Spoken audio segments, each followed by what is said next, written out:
방송 이게 잠깐만요. 예, 소리가 잘 들어가겠죠? 네. 여기 옆이니까. 자, 우리 마이크가 없구나. 마이크가 없이 오늘은 그냥 편안하게. 자, 우리가 지난주에 그 쓴물을 단물로 바꾼다라는 GBS 얘기를 좀 나눴었는데 기억나시나 모르겠어요. 잘 안 나시죠? 예. 쓴물을 단물로 바꾸는 이야기. 저도 잘 안 나요, 사실. 자, 오늘은 또 새로운 장소 이동을 해서 했는데 지금 옆에 불도 때우고 있어가지고 되게 따뜻하죠. 강풍은 부는데 바람막이가 있어가지고 바람 안 들어오고, 예. 그리고 이제 이 뷰를 보면서 오늘 뷰를 이렇게 쫙 보면서 우리 아침 GBS를 또 새롭게 시작해 보도록 하겠습니다. 자, 하나님께서 너무 좋은 장소 허락하셔서 우리가 너무 귀하게 공부하고 있습니다. 오늘 챕터 6, 예. 시험을 보화로 바꾸기, 시험을 보화로 바꾸기라고 하는 주제들. 지난장까지 우리는 그 웰더니스라고 하는 광야에 대한 부분들에 대해서 좀 나눴어요. 터닝 하는 거, 시험을 보화로 바꾸는 거. 예. 인생에 시험이 없었으면 어떨까 싶기도 해요, 그죠? 예. 집에도 항상 평안만 있으면 어떨까? 애들이 말만 잘 들어 계속. 그리고 돈도 계속 잘 벌려. 또 뭐가 있을까요? 뭐 맨날 그렇게 살면 어떨까? 뭐 좋을 것 같아요. 그렇게 안 살아봐서 그렇게 살면 좋을 것 같아요, 그죠? 근데 이렇게 인생을 뭐 저도 많이 살진 않았지만 이제 60으로 향해 가고 있지만 이게 생각해 보면 여러 가지 인생에 시험가 있고, 또 지금 오늘 날씨가 또 구진 날이잖아요. 비도 올 때도 있고 태풍이 불 때도 있고 이렇게 강풍이 불 때도 있고, 또 뭐 하여튼 여러 가지 인생에 그런 시즌들이 있는 것 같아요. 저는 개인적으로 겨울을 되게 좋아하는데, 겨울이 왜 좋냐면 너무 막 덥기만 하면 좋기만 한데 24도가 딱 넘어가면 벌레들이 이제 나오기 시작해요. 벌레들이 지금까지는 벌레 안 나오지만 이 땅속에 벌레들이 엄청 숨어 있거든요. 벌레들이 이제 24도가 지나게 되면 이제 천천히 나오기 시작해요. 숨어 있다가 겨울 내. 그래서 인생의 4시즌을 갖고 인생을 경험한다는 건 되게 축복이에요. 저희가 이제 인도네시아 갔을 때 인도네시아의 특징은 뭐냐면 4시즌이 없어요. 그냥 우기 건기 두 개로 나누더라고요. 그래서 1년 내내 초록색이 있는 거예요. 뭐 열매를 좀 맺을 때는 다르겠지만. 그래서 제가 요즘에 이제 하우스 공부하다가 보니까는 여기 난 농가를 방문했어요. 여기 이 지역의 부회장님이신데, 화훼 농업 그 부회장이신데, 봤더니 난을 하는데 난을 하우스에 1년 내내 19도에서 24도를 동일하게 맞춰요. 그래서 1년 내내 꽃을 피우게 하는 거죠. 그리고 나는 이제는 이게 접목해가지고 뭐 하는 게 아니라 조직 배양해가지고 중국에서 3,500원 주고 사오신다고 하더라고요. 그래서 그 묘를 이미 다 성숙되어 있는 어느 정도 되어 있는 묘를 그 19도에서 야간에는 19도, 주간에는 24도로 만들어가지고 동일하게 꽃을 피워요. 근데 하우스에 계속 있으면은 하우스병이라는 게 있어요. 하우스병. 동일한 환경 속에서 계속 있으면 몸이 병이 든다라는 것들이죠. 그것처럼 하나님께서는 우리 인생들 가운데 이렇게 동일하게 계속 하지 않고 어떤 시험도 주시고 어려움도 주시고 트라이얼이라고 하는 시험거리를 주신다라는 것들이죠. 그래서 그 시험들을 극복하면서 어떤 내적인 힘도 키우고 여러 가지들이 키워지는 것 같아요. 그래서 항상 운동하고 싶지 않고요. 항상 기도하고 싶지 않고요. 항상 우리가 생각할 때 긴급하게 여겨지지 않지만 아주 중요한 요소들은요. 되게 저항이 많이 있어요. 운동도 어떻게 보면요. 저항을 주는 거거든요. 몸에. 근육에. 그래서 근육에 저항을 주고 나서 어떤 것을 극복했을 때 육체적으로는 보물이 오는데, 그게 베타 엔돌핀이라고 하는 엄청난 그 마약보다 10배 정도 센 그 호르몬이 몸에서 나와요. 저항을 어느 정도 견뎌서 극복을 하면. 그래서 이번 주도 성천 목사랑 그 풋살 경기 2시간을 이제 15분마다 뛰는데 15분만 멈추지 않고 운동해야 돼. 목요일날 우리 운동하는 날 성천 목사랑 저랑 사실은 어디 갔냐면 풋살 운동 경기를 새로 가입해가지고 이제 들어가서 했어요. 했는데 15분 동안 계속 뛰는 거예요. 그리고 한 5분 쉬고 15분 계속 뛰고 5분 쉬고 세 팀이 그렇게 돌아가는 거예요. 와, 가슴이 막 터질 것 같더라고요. 힘들지만 딱 끝나고 그러면요 몸에 그 벤타 엔도핀이 나오는 느낌이 있어요. 어떤 한계를 넘어갈 때. 그러면서 몸이 굉장히 단단해지고 어려운 것처럼 그게 하나님이 주시는 축복이죠. 운동하고 쉬고 나면 어떠세요, 기분이? 너무 좋아요. 그렇죠. 할 때는 진짜 할 때 운동하러 가자 막 이런 경우가 거의 없었던 것 같아요. 운동하러 갈 때는 정말 힘들어요. 근데 운동을 딱 하고 나면 기분이 엄청 좋아요. 그렇죠. 수영도 저도 수영하러 갈 때 진짜 이런데 가고 나면 샤워하고 딱 나올 때 그 상쾌함과 그 신선함은 몸이 새롭게 되는 느낌 매우 좋아요. 그것처럼 우리 인생에 뭐가 있다? 트라이얼이라고 하는 시험이 있다. 교회도 제가 보니까 이제 시험이 많이 있어요. 그냥 저는 그렇게 이제 생각해요. 평생 있을 거다. 평생 있을 거다. 그런데 중요한 것은 평생 있을 건데 어느 정도의 티핑 포인트라고 하는 어느 한계점을 넘어가게 되면 시험이 아니라 사실은 굉장히 즐기는 단계 그 상태로 올라갈 수 있다라는 것들을 좀 말씀드리고 있습니다. 그래서 광야에서의 여정에서 하나님께서 우리에게 훈련시키는 것들의 가장 중요한 포인트는 참된 믿음으로부터 거짓 믿음을 솎아내는 것을 광야를 통해서 하나님께서 이루시는 목적의 서막에 불과하다라는 거예요. 뭐가요? 광야는 하나님께서 이제 참된 믿음과 거짓 믿음이 있거든요.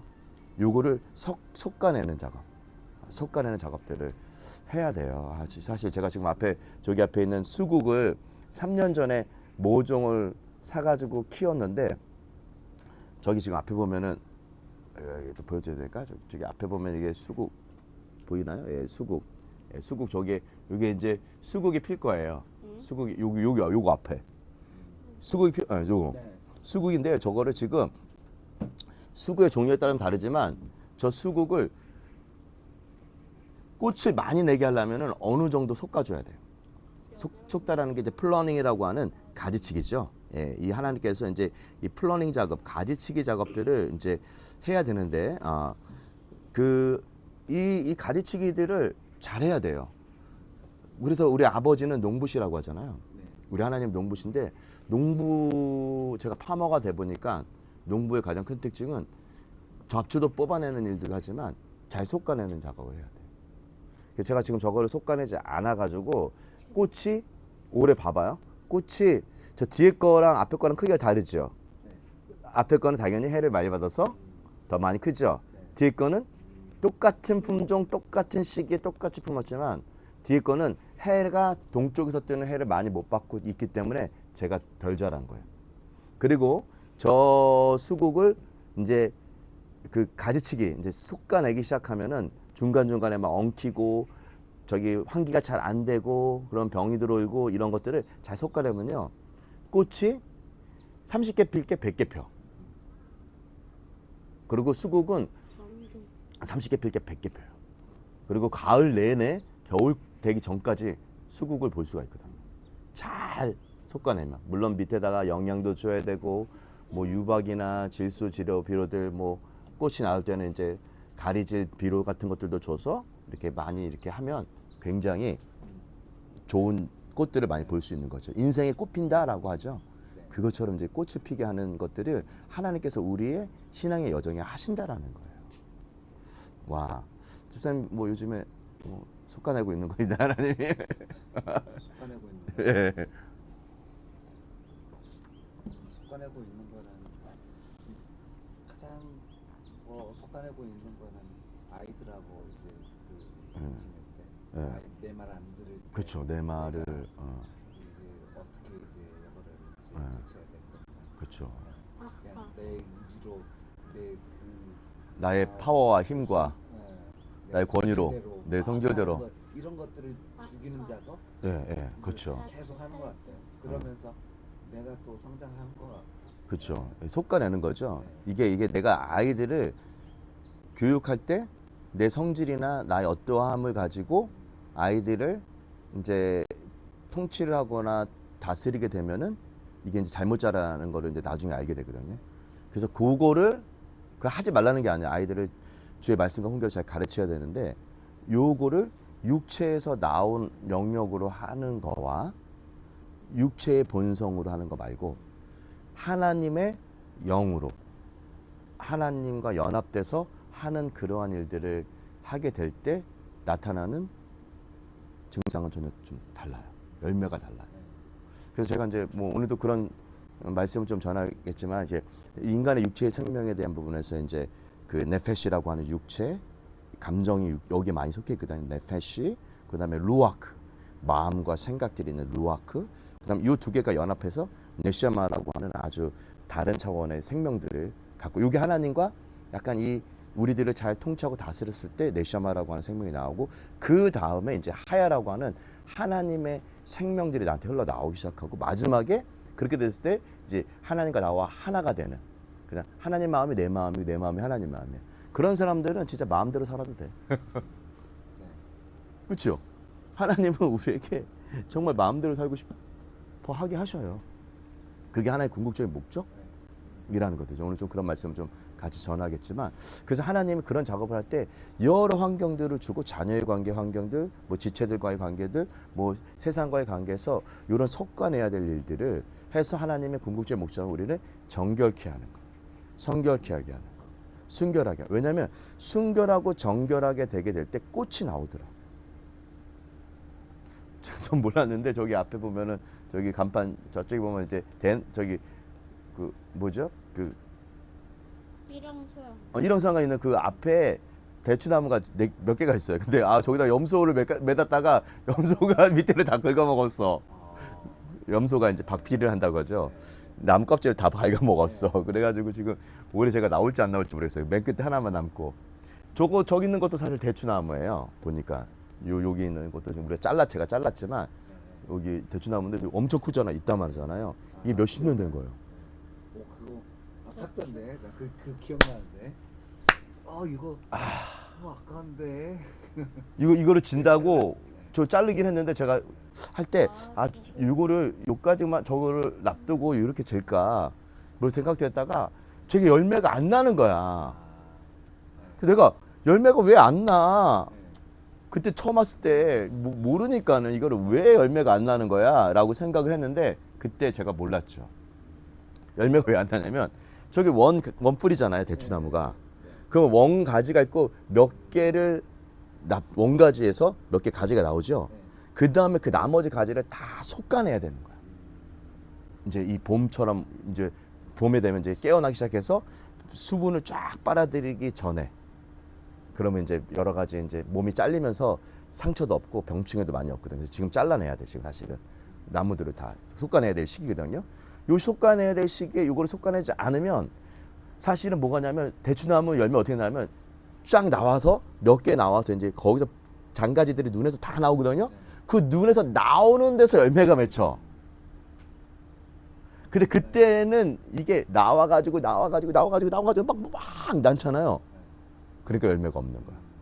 솎아내지 않았어.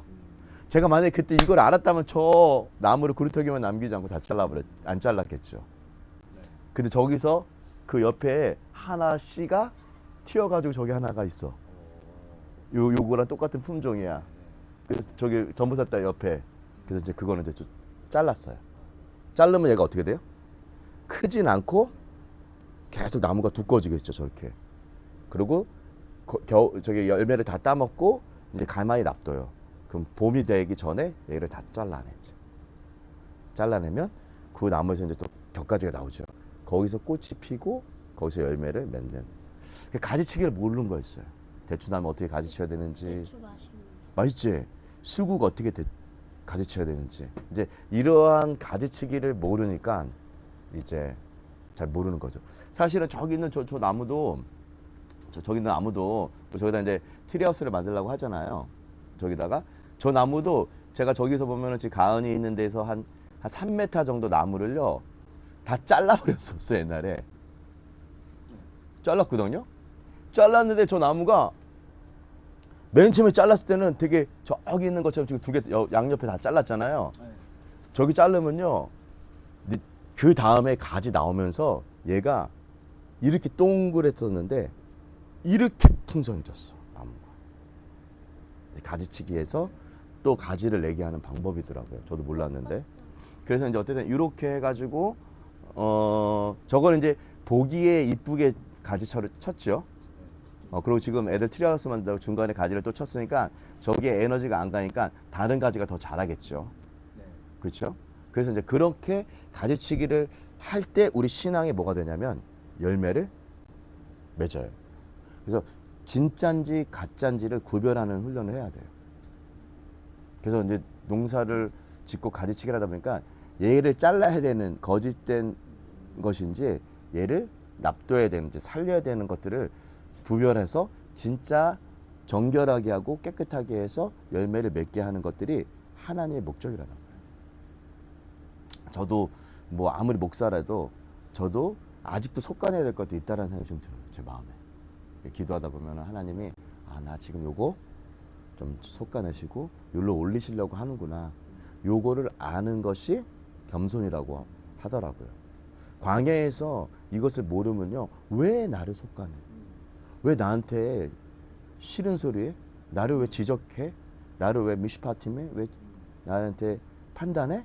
이렇게 되게 될 때 그 하나님의 참된 믿음 안에 걷기가 되게 어렵고 좋은 열매를 맺지 못하죠. 아주 수많은 실수들을 해요. 그래도 하나님이 그래서 광야를 돌리면서 외국으로 다시 안 보내시고 광야를 다시 돌리면서 이 작업을 한다라는 게 얼마나 큰 은혜인지 모릅니다. 그죠?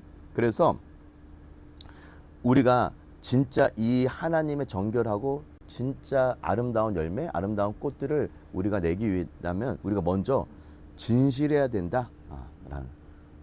We must first be made true. 진실해야 된다는 것들이죠. 그래서 진실한 사람이 참 귀하잖아요. 저는 겸손한 사람이 진실한 사람이고 제가 이렇게 살면서 이렇게 진실한 사람 봤던 많은 사람도 있지만 그 중에 이제 송천 목사도 참 진실한 목사였어요. 참 진실해요.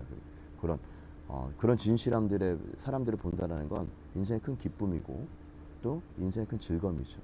저도 그렇게 되고 싶고 뭐 제가 백그라운드가 어떻게 되든 얼마를 뭐 수했든 상관없이 그런 진실한 사람이 되게 될 때 우리는 광야에서 굉장히 귀하다라는 거.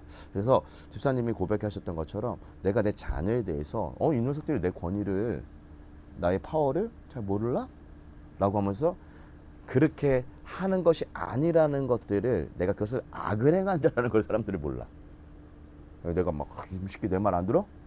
김하민 너 내 목사님 말 안 들어? 이렇게 하면서 막 화나가지고 막 이렇게 하잖아요. 이게 진짜 권위가 아니야. 이거는 내 육체에서 나온 권위야. 그런 권위 자체가 되게 저 개한테나 해야 돼 권위고. 그래서 개는 어때요?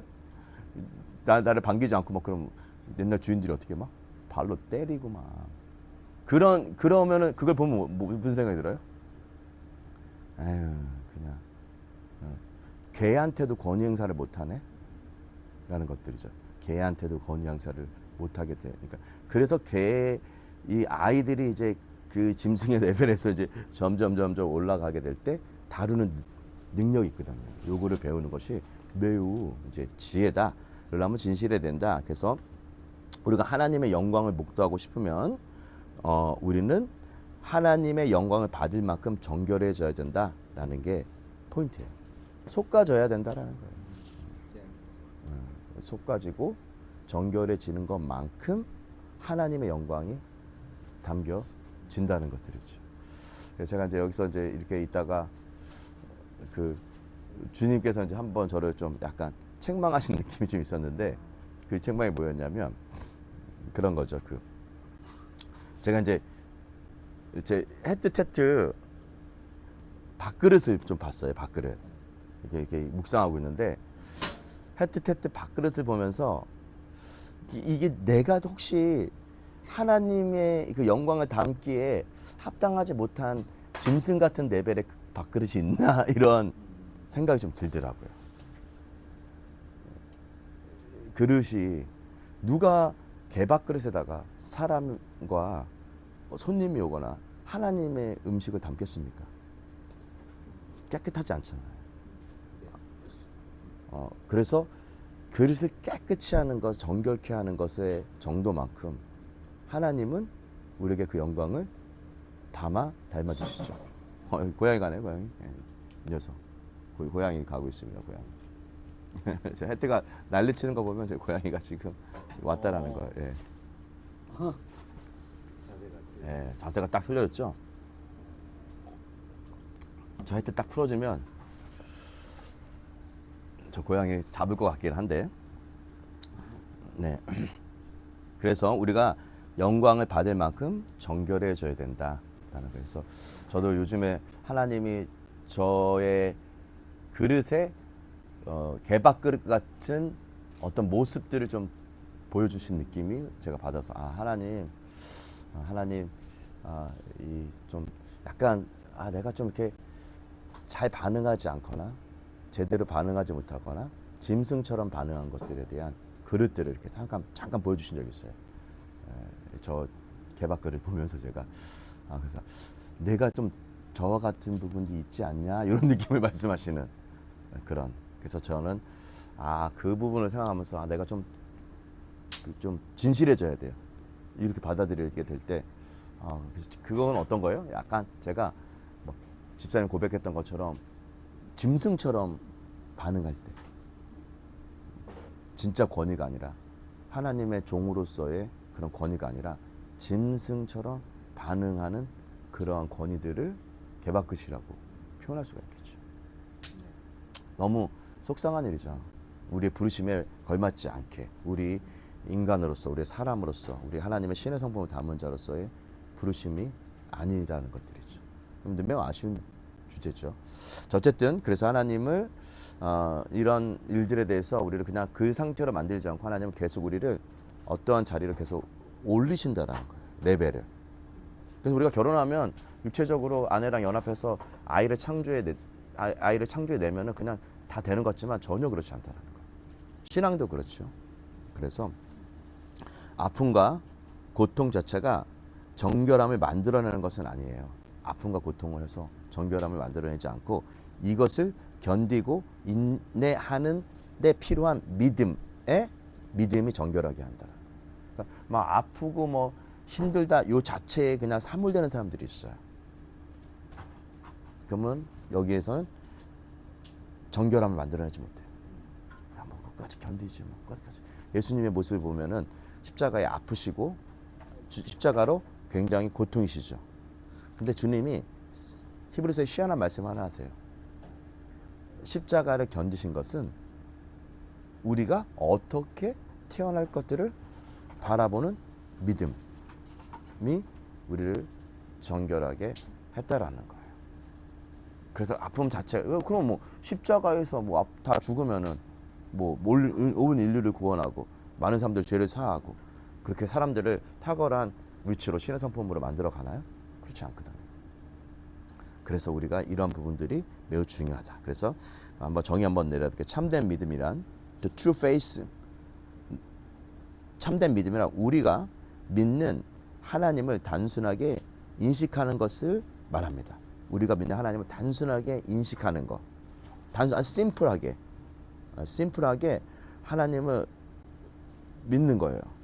우리가 믿는 하나님. 예를 들면은 고백했던 것처럼 광야에 시험이 왔어요.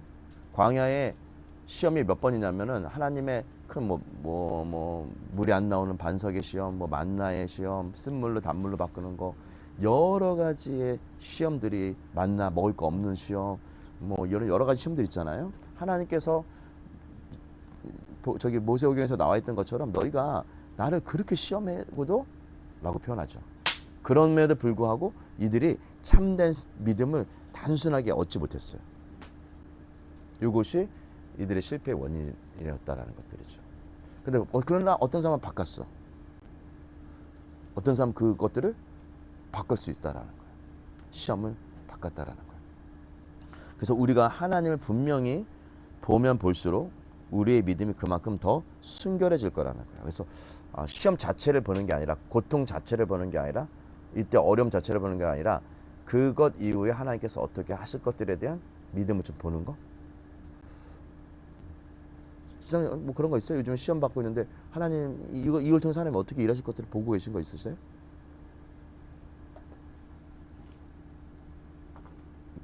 없는 것 같아요. 없어.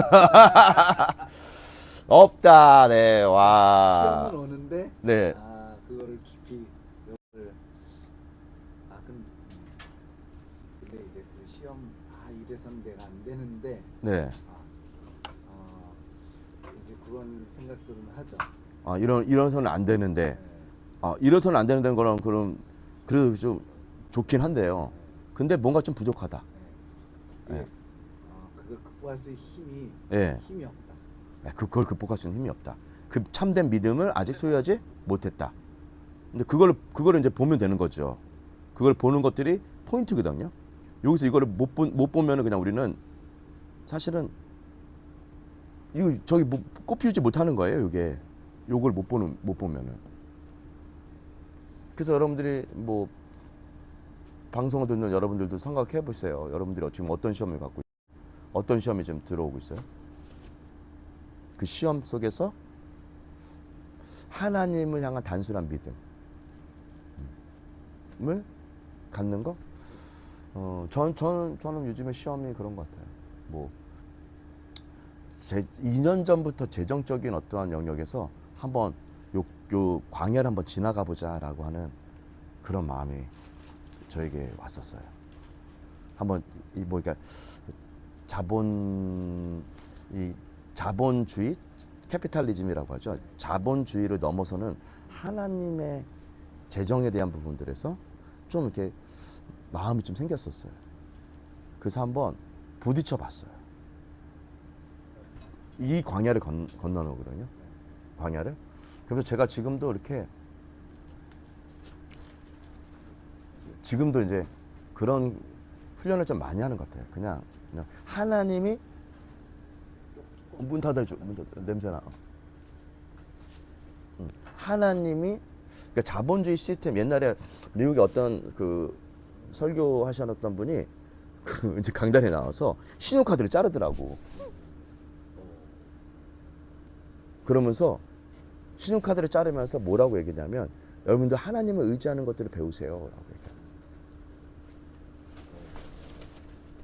신용카드를 자르면서 하나님을 의지하는 걸 배우세요 라고 하면서, 이 광야에 들어가시겠습니까? 얘기를 하더라고요. 그래서 제가 뭐 바람이 들어와요? 아니 조금 여기 옆에 바람 다 나가요. 연기. 네. 그래서 되게 도전됐어요. 근데 이 세상이 우리 뭐 자본주의 시스템 자체가 빛으로 만들어진 시스템이잖아요. 네, 그렇죠? 그리고 신용카드도 빛으로 만드는 시스템 중에 하나거든요. 근데 저희 누나는요 이렇게 얘기해요. 저희 누나가 이제 매형이 베트남에서 사업을 하잖아요. 뭐 직원 200명이에요. 꽤 큰 사업을 하고 있는 거예요. 삼성에 납품도 하고. 그러면서 매형이 우리나라에서 갖고 있는 어떤 우리 매형만 할 수 있는 도금 기술이 있어요. 우리나라에 한 명밖에 없어요. 우리 매형밖에. 그래가지고 이 매형이 그렇게 하면서 막 이렇게 뭐 하시는데, 뭐 무슨 얘기를 하냐, 우리 누님이 매형이 사업을 하면 사업하는 사모님은 어려울 때가 있거든요. 돈이 막 들어갈 때. 우리 누나는 그래요. 자기가 돈이 있으면 써. 그 돈 없으면 안 써. 우리 누님은 지금도 집을 살 때 다른 분을 정자려고 하는 건 아니에요. 어쨌든 그 시스템에서 제가 배운 거예요. 뭘 얘기하냐면, 우리 누나 지금도 집을 살 때 그냥 현금으로 사. 그래서 내가 그걸 못 깜짝 놀랐어요. 여기 뭐 이게 경기도 어쩌저기 살 때 또 저기 좋은 좋은 빌라를 사는데, 풀빌라 같은 빌라를 사는데 그냥 현금 주고 사더라. 그리고 지금은 이제 해운대가 저 거기 뭐 시티 있잖아요. 거기로 사셨는데 그것도 그냥 현금으로 샀어. 그래서 내가 아니 왜 이 빛의 시스템을 이용하지 않아? 막 이런 생각이 들 수도 있고 하는데 누님은 그럼 만약에 없으면 진짜 누나 어려울 때는 그냥 막 이런 휴빌라 같은 막 1억도 안 되는 데서도 살거든. 1억도 안 돼도 살기도 해. 그렇게 살고 그냥 현금 들어오는 거로 월세 내고 뭐 이렇게 살아. 그래서 저도 그러한 광야를 한번 가보기로 한 2, 3년 전에 결정했죠. 그래서 제가 신용카드를 다 없앴어요. 그리고 체크카드 있는 현금만 딱 써. 빚을 안 줘. 그런데 제가 왜 그걸 배웠냐? 우리 교회에는요 신용카드 안 쓰잖아요. 교회는요 뭐 쓰는 거 정지하는 게 아니라 한번 광야 한번 들어가 볼 거냐라는 거예요. 그래가지고 교회도 저희 교회는 빚이 없어요. 우리 교회는 빚이 없어. 만약에 빚이 있었으면 엄청 힘들었을 겁니다. 그렇죠. 빚이 있으면 여기 조만한 게 목사 2명 어떻게 들고 있어? 그렇잖아. 처음에 시작할 때 신기했어. 그 신기해. 목사 3명이 있어. 성도도 뭐 100명도 안 돼. 막 몇십 명 되지도 않아. 3명이 어떻게 운영하실지. 네. 그리고 있는 것만큼 주는 것만큼 하나님이 만나를 주는 것만큼만 사는 그 훈련을 하는 거야. 그리고 뭐 누가 이렇게 헌금을 많이 하면 제가 그때는 뭐예요? 저기 보너스처럼 저기 위로금처럼 이걸로 해서 그동안 못 쓴 거 써라 라고 해요. 없으면 그냥 없는 거야. 없으면 없는 거야. 있으면 있어. 그리고 신용카드 써서 빚 안 줘. 갑자기 그거 생각나는데 율로족이라고. 욜로죠? 그게 뭐예요? 아니 돈 있으면 있는 대로 쓰고 다 쓰고 그냥 다 찔러버리는 거야. 있으면. 네. 없으면 이제 뭐. 없으면 없는 대로 살고. 아 이거 지금 여기 레벨의 차이는 많이. 레벨 차이. 얘네들은 자기를 위해서 쓰는 거지. 네. 자기를 위해서. 네. 자, 그래서 이 재정적인 뭐 신앙의 광야, 또 재정적인 광야에 들어가는 거, 또 여러 모양으로 광야에 들어가는 일들을 통해서 우리가 세상이 우리를 종노릇하고 종 삼는 것들에 대해서 그 끈을 끊어버리는 것들이 애굽에서 나오는 끈과 비슷하고, 우리도 그러한 이 자본주의 금융 시스템에 대한 부분에서 나올 수 있는 힘들이 쉽지만은 않다라는 걸 알았어요. 저도. 그래서 저도 계속 유혹이 오는 거예요. 무슨 유혹이요? 나가서 돈 벌어서 삐깔나게 한번 살고 싶어. 막 이렇게 내가 왜 얻어먹어? 내가 사주지. 내가 왜 저기 받으면서 살아? 내가 주지. 이런 마음들이 어떻게 보면 약간 교만일 수도 있어요. 하나님이 그거를 제가 3번 하나님 앞에 빠꾸 다녔거든요. 결제가 안 나오더라고. 하나님 저 나가서 일하고 싶습니다. 하나님은 뭐 대답도 안 하셔. 그냥 근데 관계가 좀 어려워졌어 하나님이랑. 하나님 싫어하시는구나. 안 해야 되겠구나. 그래서 네 알겠습니다. 그러면 안 할게요. 이러한 것들에서 제가 뭐 일을 하는 것이, 목회자가 일을 하는 것이 나쁘다, 일을 하는 것이 좋다 이런 얘기를 하는 게 아니에요. 뭐 이중직하는 것이 뭐 나쁘다 좋다 이런 거가 아니라 그 사람과 하나님과의 개인적인 관계, 그리고 그가 하나님과의 광야에 들어갔냐 안 들어갔냐 이러한 주제. 때로는 우리가 다른 사람들에게 피해가 되지 않기 위해서 자기가 자기 손으로 열심히 일하는 것들이 필요해요. 오늘 데살로니가 후서에서도 그런 말씀이 있거든요. 너희는 부지런히 자기 손으로 자기 일을 해라. 자기 먹을 거 자기가 해라. 이런 말씀들도 있단 말이에요. 양면성이 있다라는 거예요. 근데 하나님이 우리를 과연 어떠한 훈련의 과정 가운데 내가 들어가기로 들어갔느냐, 그리고 거기서 내가 하나님을 어떻게 믿음으로 가지고 그 순결함을 가지고 있는가. 그래서 우리가 믿음이 단련하고 정결하게 하는 일이야말로 출애굽 당시에 가지고 나온 어떠한 보물보다 귀중하다는 거예요. 그 보물은 오늘 말씀처럼 테루마랑 성전을 세우는데 그 보물은 쓰이게 되죠.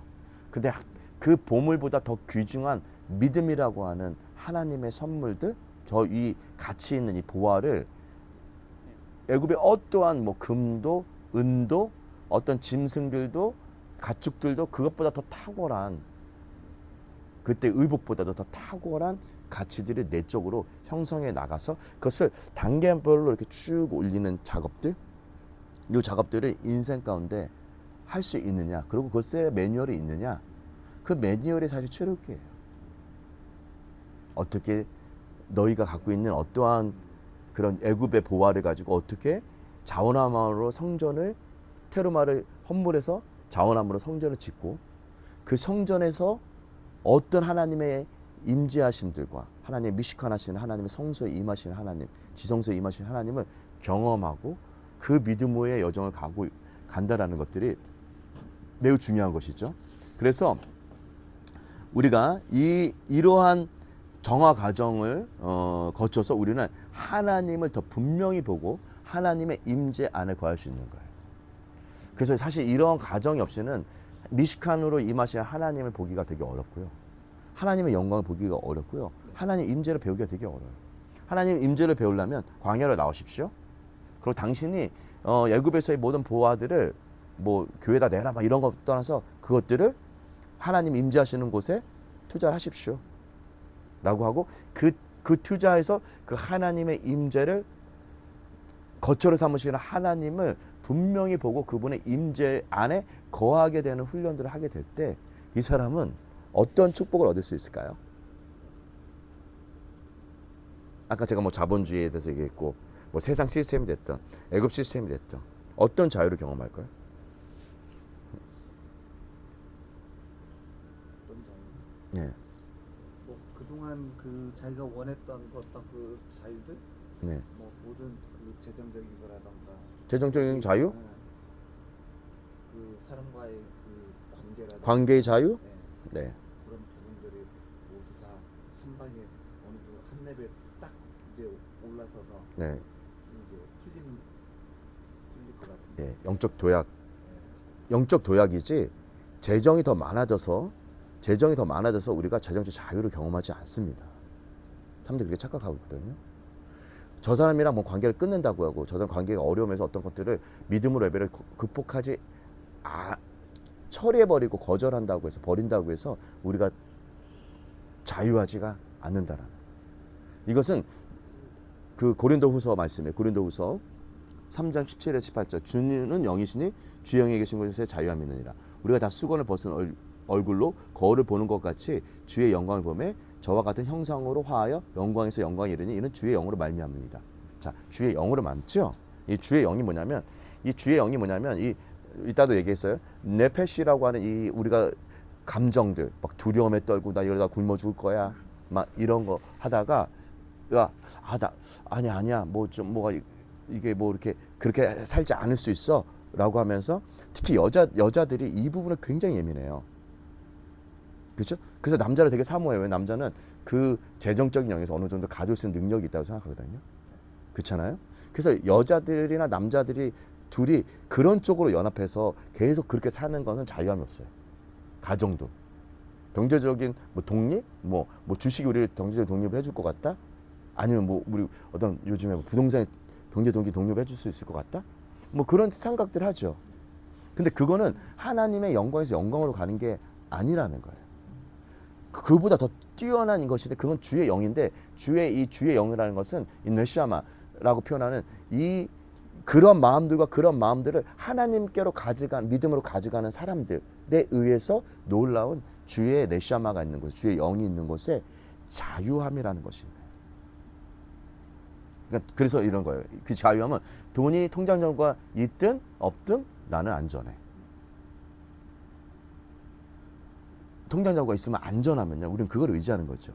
근데 주님의 영이 네샤마가 있다면, 그보다 더 탁월한 주님이 우리와 함께 하신다면, 임마누엘 하신다면 우리는 안전해. 이렇게 고백한다는 거는 되게 어려운 일이었죠.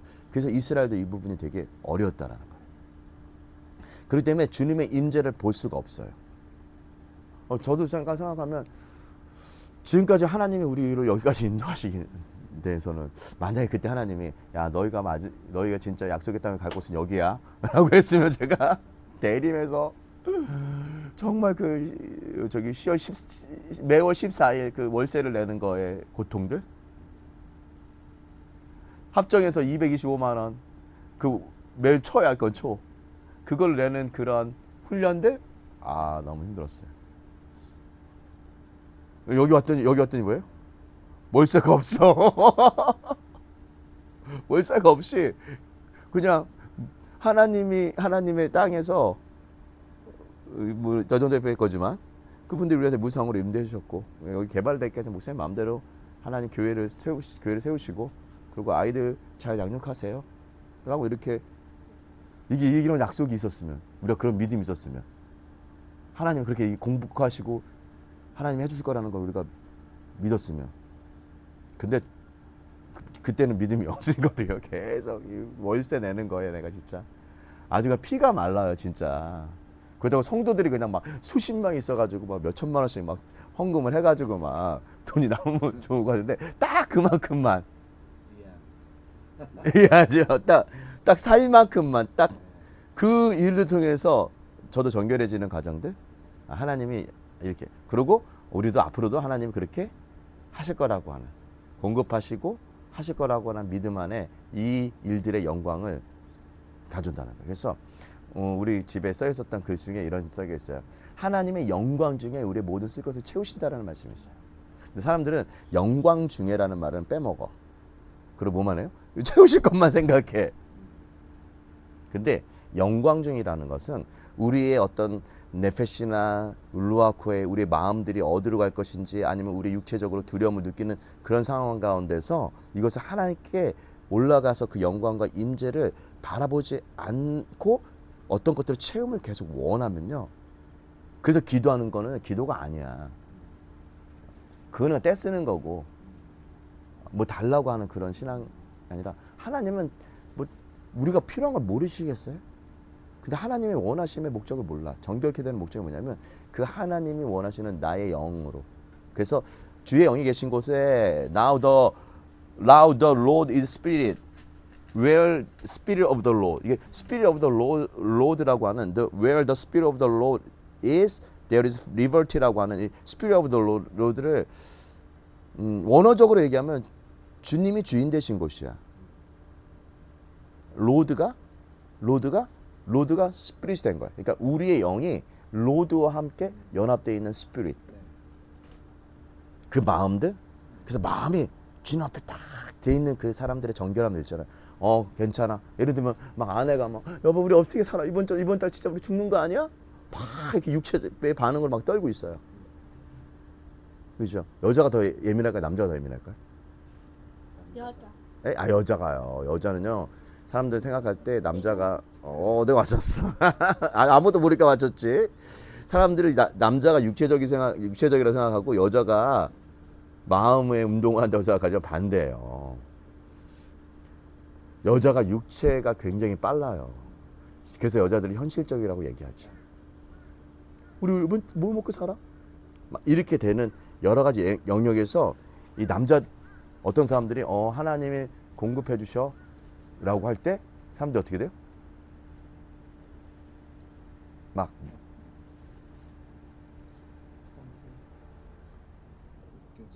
웃기는 소리 하지 마. 네가 가서 열심히 벌어야지.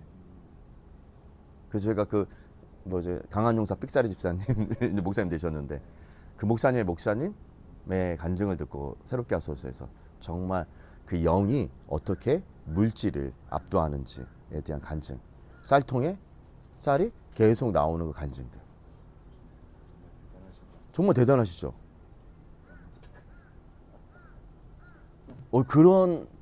그렇게 얘기하면은 일반적인 사람들, 네페시에 충만한 사람들 뭐라 했어요? 아니, 나가서 일해야지. 나가서 일을 해야지. 아내는 뭐예요? 당장 내 새끼들, 내 육체로 난 자식들을 먹일 것이 없으니까 누구를 닥달해요? 목사님을 닥달하는 거야. 근데 목사님은 그 마음이 하나님께, 루아크가 하나님 마음에 향해 있어. 루아크가 하나님 마음에 향해 있으니까는 여보, 기도합시다. 기도는 무슨 기도? 당장 먹을 게 없는데. 막 여자가 막 이렇게 할 수 있겠죠. 아마 그 사모님 그렇게 하셨던 것 같아요. 그러면서 너무 놀라운 일들은 뭐냐면 그 목사님 이제 하나님께 뭐 열심히 막 해서 그의 마음을 이렇게 막 그 마음을 막 여러 가지 이게 떨어지지 않고 하나님께 가져갔죠. 그때 하나님이 응답을 해주셨죠. 무슨 응답이에요? 쌀통에 뭐 기도하라고 했는지 뭐였는지 기도를 했어요. 쌀이 계속 나올 거다. 대신 쌀 뚜껑을 열어보지 말아라. 이 믿음을 주셨죠. 그래서 이 사모님이 쌀통 했는데 쌀이 나와.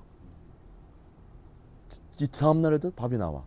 그리고 여보 이제 쌀통에서 쌀을 내려봐. 쌀이 내려올 거야. 옛날에 1인분, 2인분, 3인분 있었거든요. 쌀통에 딱 눌렀어. 쭉 나와. 쭉 나와. 쭉 나와. 그런데 한 일주일 지나고 2주일 지나고 얼마 된지 모르겠지만 쌀이 계속 나오는 거야. 쌀을 분명히 안 넣는데. 그게 이 하나님의 영이 초자연적인 공급을 한 스토리잖아요. 저는 이걸 보면서 사람들이 가끔 그래요. 그런 초자연적인 하나님에 대한 갈망들, 그런 것들에 대해서 사람들이 경험하지 못하거나 그것들을 알지 못하면 우리는 그 하나님의 이 인간이 네페시로 그냥 루아크로 사는 인생으로 마무리를 져요. 그게 이 영광으로 못 나간 거예요. 하나님의 임재와 하나님의 영광을 경험하지 못하는 거죠. 그래서 초자연적인 갈망이라고 하는, 초자연적인 담대함이라고 하는 그런 갈망들은 우리가 인간이 할 수 있는 일을 뛰어넘는 하나님에 대한 믿음에 대한 영역이거든요. 아니 모세가 물이 없는 광야에서 돌을 치라고 하면 그 말이 돼야 안 돼요? 안 되죠. 쓴물이 있는 데다가 나무를 던져라. 말이 안 되죠.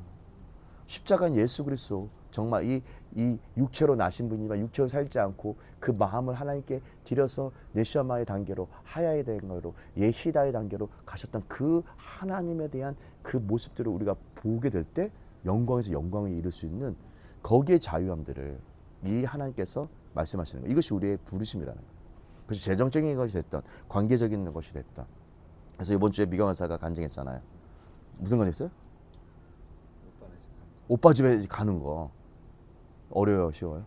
어려워요. 저는 같이 가고 싶었어요? 같이 가고 싶지 않죠. 안 갈래. 여기까지 나는 그냥 됐어. 난 안 갈래. 이게 무슨 마음이에요? 이게 영광으로 가는 마음이 아니라 뭐예요? 그냥 평범한 모든 인간들이 하는 인간의 일들이야, 그렇죠? 나 상처 줬어? 너 나한테 애롭게 했어? 그 형님이야? 형님이 나를 힘들게 했어? 나는 안 봐. 안 봐? 내가 뭔데 봐? 인간관계에서. 근데 미경사가 기도하면서 하나님에게 어떤 하나님의 마음들, 하나님의 어떠함을 받았어. 그리고 그걸로 돌파하고 나갔어. 그렇죠? 그게 대단한, 그게 거기 영광이 있다는 거예요. 그것을 십자가고 그것이 영광.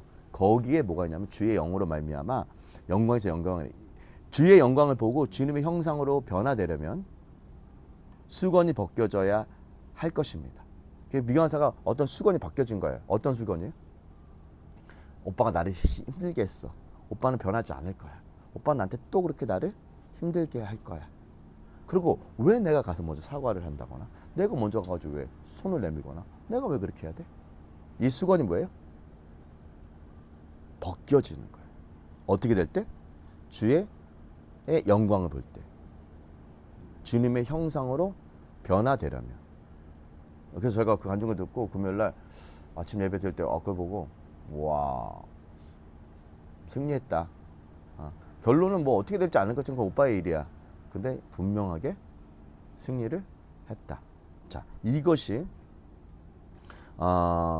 놀라운 일이에요. 자, 봐보세요.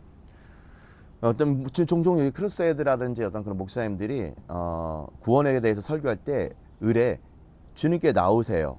그러면 예수님이 여러분의 삶을 납작하게 만드실 거예요. 라고 하신 말씀으로 시작했다는 거예요. 무슨 얘기예요? 주님께 나오세요. 그러면 하나님께서 당신을 납작하게 만들 거라는 건 뭐냐면 사실은 그것을 라키아라고 하는 단어를 쓰는데 그게 두들겨 패는 뜻이에요. 하나님이 사실은 우리를 새로운 삶으로 할 때 두들겨 패시기도 합니다. 납작하게 하는 거예요. 이 금을 납작하게 하나님이 두들겨 패신다니까 아니에요, 우리를요. 납작하게. 수건을 벗기듯 납작하게 두들겨 패다는 라키아라고 하는 하나님이 이 하늘을 펴시는 것처럼 이렇게 펴는 작업입니다. 이렇게 하시는 말씀을 시작했다라는 겁니다. 그리스도인으로서 산다는 건 쉽지 않습니다. 두들겨 맞아야 돼. 두들겨 패면 뭐야? 어떻게 해요? 종종? 난리 나죠. 왜 때리냐고.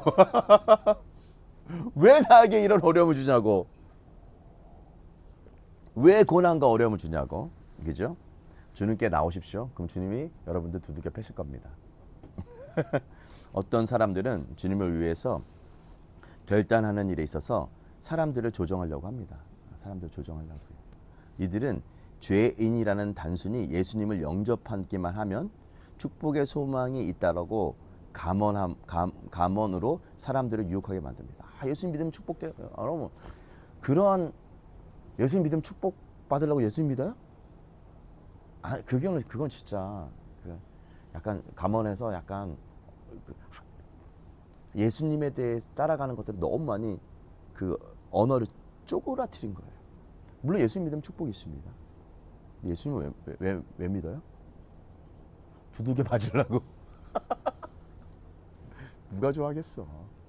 밑에 어머 예수님께 나오세요. 예수님께 나오신 모든 사람 두들겨 맞고 엄청난 고난이 있습니다 라고 하면 누가 나오겠어요? 안 나오죠. 싫어. 안 나올 거예요. 그렇죠? 교회에 오세요. 교회에 오면 두들겨 맞아야 돼요 라고 얘기하면 누가 하겠습니까? 그런데 그러나 사람들이 실제로 예수님 앞에 나오게 되면 자기가 가진 것을 포기해야 하는 일들이 벌어집니다. 약속의 땅에서 큰 축복을 얻게 되는 것이 바로 이런 일을 겪은 후에만 가능하다는 거예요. 축복 좋습니다. 약속의 땅 엄청난 프라미스 랜드죠. 적과 끓이는 가나안 땅 두들겨 맞아야 돼요. 그 와중에서도 하나님을 신실하게 의지하고 갈 수 있다는 건 정말 놀라운 일인 것 같아요. 두들겨 맞아야 되죠. 그래서 하나님을 따라간다라는 거, 그래서 하나님의 약속을 가지고 두들겨 맞는 일들을 누가 좋아하겠거나, 그러나 조금 다른 생각을 하는 사람들, 조금 믿음을 갖고 있는 사람들은 다르게 할 수 있다라는 거예요. 할렐루야. 그래서 하나님의 약속은 유한한 인간의 이성적인 생각을 훨씬 뛰어넘습니다. 그러나 주님을 위해 결단하고 그 결단에 충성하는 자가 거의 없는 이유는 땅의 약속이 성취되려면 먼저 광야를 통과해야 된다는 사실을 알려주지 않기 때문에 그렇다. 그래서 우리가 웰더니스라고 하는 거, 집사님 옛날 프로필이 아웃 오브 웰더니스라고 했나? 집사님 옛날 프로필이 아웃 오브 웰더니스라고 하는 광야에서 여기서 약속의 땅으로 갔다. 근데 광야에서 나오려니까 약속의 땅에 들어가려니까 광야를 지나야 된다. 14일만 돼도 약속의 땅에 들어갈 수 있는 것을 하나님이 왜 돌리셨을까요? 이스라엘 백성이 광야에 있을 때 애굽의 모든 보화를 가지고 있었습니다. 그렇죠? 이들에게는 이 보화가 쓸 데가 없었습니다. 뭔 의미가 있겠습니까? 그렇죠? 교회도 우주의 주인이신 하나님의 상속자예요. 지금까지 우리가 하나님의 계좌에서 인출이 가능했던 한도는 단지 2-3장의 수표 정도였습니다. 그러한 이유 때문에 갈라디아서 4장 1절에서 7절 말씀을 이렇게 설명합니다. 읽어드릴게요. 내가 또 말하노니 유업을 이을 자가 모든 것의 주인이나 어렸을 동안에는 종과 다름이 없어서 그 아버지가 정한 때까지 후견인이나 청지기 아래 있나니 이와 같이 우리도 어렸을 때는 이 세상의 초등 학문 아래 있어서 종로를 타였더니 때가 참에 하나님의 그의 아들을 보내사 여자에게 나게 하시고 토라 아래 나게 하신 것은 토라 아래 있는 율법 아래 있는 자들을 속량하시고 우리로 아들의 명분을 얻게 하려 하심이라. 너희가 아들인 고로 하나님의 아들의 영이 우리 마음 가운데 보내사 아버지라 부르게 하셨으니 그러므로 이 후에는 너희가 종이 아니요 아들이니 아들이면 하나님의 말미암아 유업을 이을 자다라고 얘기하고 있잖아요. 놀랍지 않아요? 그래서 초등학문, 어떤 토라, 어떤 울타리, 어떤 얘기를 자꾸 들어야 되는 자리에 우리를 놓아요. 그렇게 하면 안 돼요. 얘도 마찬가지야. 너 지금 아까 저거 뜨거운 거 제가 뭐였어요? 가르치면 얘기 줬어요? 이거 만질 때 하민아, 너 이거 지금 이거 만질 때 누가 지난주 토요일에 누가 와가지고 벌써 다 탔는데 이거를 만질 때 그 애가 와가지고 제가 뭐를 안 했냐면 이거를 만질 때 지난주에 우리 현상이 제 동생 대성고등학교 선생 에서 가족이 다 왔어요. 여기서 이렇게 같이 얘기하다가 이제 그때도 이거 불을 폈어. 따뜻하게 얘기를 하려고 했는데 불렀는데 얘가 모르니까 얘가 손을 이걸 만진 거야. 뒤인 거야. 한 번 뒤니까 얘가 다시 하고 싶어요? 안 하죠. 그래서 내가 그때 안 가르쳐 줬어. 이거 여기 옛날 꼬다리 있었는데 꼬다리 떨어졌거든요. 이거 고쳐야 돼. 그래서 하민이한테 내가 알려줬어. 하민아 어떻게 하라고? 이런 나무나 아니면 이런 쇠를 가지고 넣어야 되겠죠? 그런데 그런 것들 안 가르쳐 줬어. 신앙생활은 저와 같은 목회자들이나 이런 사람들은 그런 후견인 같은 거예요. 목적이 뭐예요? 그 약속의 땅에 어떻게 하면 집사님이 그 약속의 땅에 들어갈 수 있겠까 하는지를 알려줘야 되겠죠. 지체들이 어떻게 가도록 가르쳐줘야 돼요. 우리 지난주 미시파팀 배웠는데 미시파팀의 정확한 목적은 심판이라고 저지먼트라고 나와 있지만 사실 저지먼트라고 하는 단어는 되게 좀 부정적인 단어의 의미가 많이 있기 때문에 저는 이렇게 바꾸고 싶어요. 바로잡다. 관계를 제대로 세우다. 미시파팀이라고 심판은. 그래서 관계를 바로잡고 바로 세우게끔 관역을 잘 맞출 수 있도록 해주는 것들이 이 갈라디아서의 말씀입니다. 왜? 목적이 하나님의 후사로 하나님의 약속의 땅을 받기에 합당한 자로 준비시키기 위해서. 만약에 제가 여기 지금 관리를 다 하고 이제 하잖아요. 이번 주 송철 목사랑 제가 모터 양수 모터 계속 핑핑핑핑 돌아가고 켜놓으면 모터 망가질 것 같고 아니라니까 부엌에서 지난번에 한번 창문을 잠깐 한번 열어놓고 이 찬기가 들어오니까 그때 얼은 거야. 얼었다가 녹으면서 터져가지고 이제 물이 샌 거야.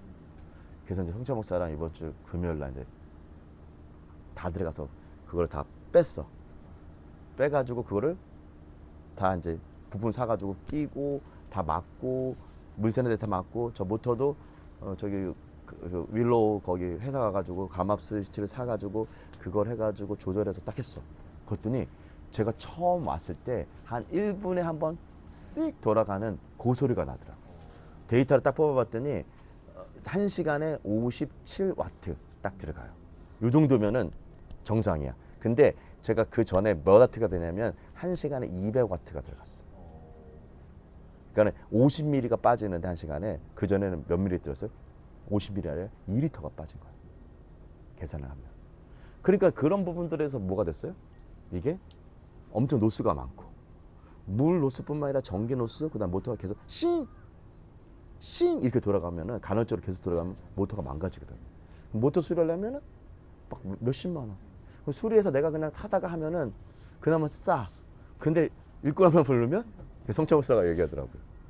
목사님 우리가 이걸 찾아서 이거를 수리하고 이거를 했다라는 것만으로도 대단하다라고 하더라고요.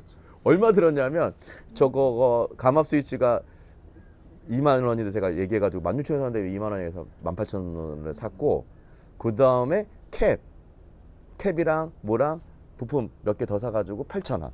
그래서 28,000원이 들었어. 그리고 이제 우리가 일하다가 중간에 너무 배고파가지고 밥 먹고 그다음 커피 한 잔 마시는 게 이게 전부였어. 근데 사람 부르면 얼마야? 사람 일건료가 최소 한 2,30만 원 달라고 해요. 그리고 그러면서 성성사가 목사님 우리가 고칠 수 있다라는 게 해결됐고 완성했다는 게 너무 좋다라고 얘기를 하더라고요. 저 너무 마음이 좋은 거예요. 둘이 가면서 마음이 와 진짜 이제 이걸 몇 년 동안 고생했는데 그러면서 무슨 얘기를 하냐면 그런 생각이 들어요. 만약에 여기를 만약에 관리할 수 있는 능력이 없다. 그럼 여기 맡을 수 있겠어요? 네, 돈 계속 들어가야 돼. 계속 들어가는데 사실은 돈이 계속 들어가지 않고도 조금씩만 그래서 성청자 나 물어보더라고요. 목사 이런 거 어디서 배웠냐 그러더라고요. 그래서 사실 제가 집에 가끔 이제 묵상할 때도 있지만 가끔 도대체 왜 저기 계속 돌아갈까? 우리 어디서 살까? 그래서 이것도 장가보고 저것도 장가보고 원인을 찾아서 그래서 원인을 찾고 원리를 이해해서 한다라고 얘기를 했거든요. 그러면 뭐가 있어요? 관리 능력이 있는 거죠. 우리가 이거를 우리가 여전 대표에서 우리에게 저기 목사님 여기 가져가시라고 우리한테 했잖아요. 이분들이 뭘 봤을까요? 관리하는 능력. 관리하고 있구나. 잘 사용하고 있구나. 그래서 사역 보고도 했죠 우리가. 사역도 이렇게 하고 학교도 이렇게 하고 교회도 이렇게 하고 있다. 이 능력을 이분들이 보시고 나서 100% 다 만장일치로 이거 기증합시다. 우리한테 이렇게 얘기했죠. 기업이죠. 유업이 오는 거죠. 물론 우리가 이게 소유하는 안 하고 뭐하다 우리는 사용하는 것이 중요한 목적이 있거든요. 아이들을 키워내는 것들이, 교회를 키워내는 것들이. 그래서 요까지만 오늘은 하도록 하겠습니다. 자 오늘 같이 여러분들과 나눴는데 오늘 주제는 심판? 아니야 심판이 아니라 그죠? 과로장교하겠다. 광야에서의 시험은 우리를 보화로 바꾸는 놀라운 일이다. 여기까지 하고 마치도록 하겠습니다. 기도하겠습니다. 하나님 감사합니다. 또 우리가 또 이 광야의 여정의 하나님의 목적들 주의 영으로 충만해서 영광에서 영광에 이르는 이 놀라운 목적들을 우리가 배우게 하심을 감사합니다. 이 목적 안에 우리가 살 수 있도록 우리 축복하여 주시옵소서. 예수님으로 기도했습니다. 아멘. 빠이빠이.